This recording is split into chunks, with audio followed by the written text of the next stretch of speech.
Maayong hapon po. I'm April from Davao City. And, makahilap po po. VP, most of our group today is nurses from Germany.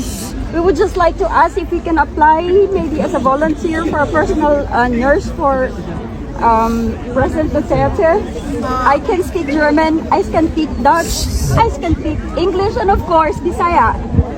Yes. I'll have to ask the lawyers, ma'am. Yes, please, VP. If that is something that can be done Yeah. within the rules of the detention center. And then I have both the residents, VP Sara. Resident po ako ng Holland, ng Netherlands, and resident din po ako ng Germany. sabi nung iba dito, ma'am, na illegal. Sana all daw, ma'am.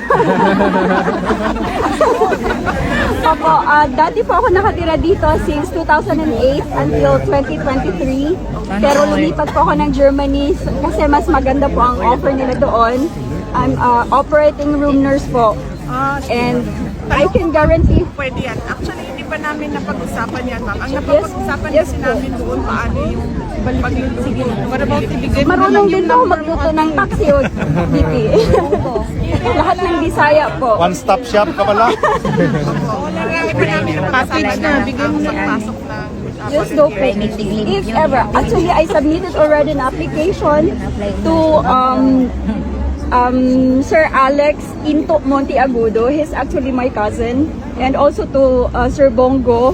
Sa inyo, hindi ko po masubmit kasi hindi po kayo basta-basta ma-message sa page niyo po. Opo. Wala po akong Opo. access na messenger. And kay Ma'am Hanilat din po, nakarating na po yung application ko. But I don't know kung nakarating na po sa inyo. Marami ang nakakilala kay Jaira, ma'am. Jaira Jaira? Madrona sa Okay. Office of the Vice President. Sa kanya ko po ba dapat isubmit? All my credentials po. Pwede po kay Sige Jaira. po. Ako yung Gagawin ko po. liaison namin sa Silpi na lang ka. para yan. Pakiulit po ulit ng name. Jaira Madrona. Jaira Mandrona. Paki-search guys. Opo. Sige po, VP. Sasubmit po ako ng application. Yes, ma'am.